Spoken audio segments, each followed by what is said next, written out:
കന്നഡ അറിയാവുന്ന ആരെങ്കിലും ഇവിടെ ഉണ്ടായിരുന്നെങ്കിൽ. എവിടെയുണ്ട് സാർ? എവിടെയുണ്ട്? ഞാനാ മോനായി.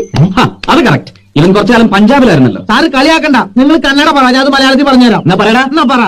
5 ಕಸಿನ್ಸ್ ನಲ್ಲಿ ಯಾರಾವುದು ಒಬ್ರು ಮದುವೆ ಮಾಡಿಕೊಂಡ್ರೆ ಸಾತೊಂದು ಪರ್ಸನಲ್ ಆಸ್ತಿಲ್ಲ ನಿನಗೆ ಸಿಗುತ್ತೆ. ഇത്രേ ഉള്ളൂ. ഇത് എന്നാ പറ. എന്നാ പറയട്ടെ. ആ.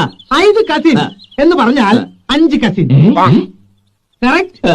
നെല്ലി ആരാവതു എന്ന് പറഞ്ഞാൽ ഇതിന് പ്രത്യേകിച്ച് അർത്ഥമില്ല. അതിന്റെ പ്രത്യേകിച്ച് അർത്ഥമില്ലാത്ത അർത്ഥം പറയടാ.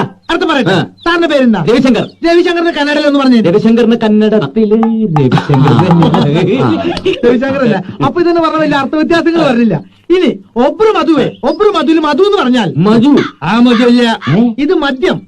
ഒബ്രു എന്ന് പറഞ്ഞാൽ കർണാടക സ്റ്റേറ്റിൽ മാത്രം കണ്ടുവരുന്ന ഒരു തരം ബ്രാൻഡിയാണ്. Only for sale in Karnataka. മാടിക്കുണ്ട്രി എന്ന് പറഞ്ഞാൽ മാടി വിളിക്കുക. അതില്ല, മേടിച്ചുകൊണ്ട് വരിക.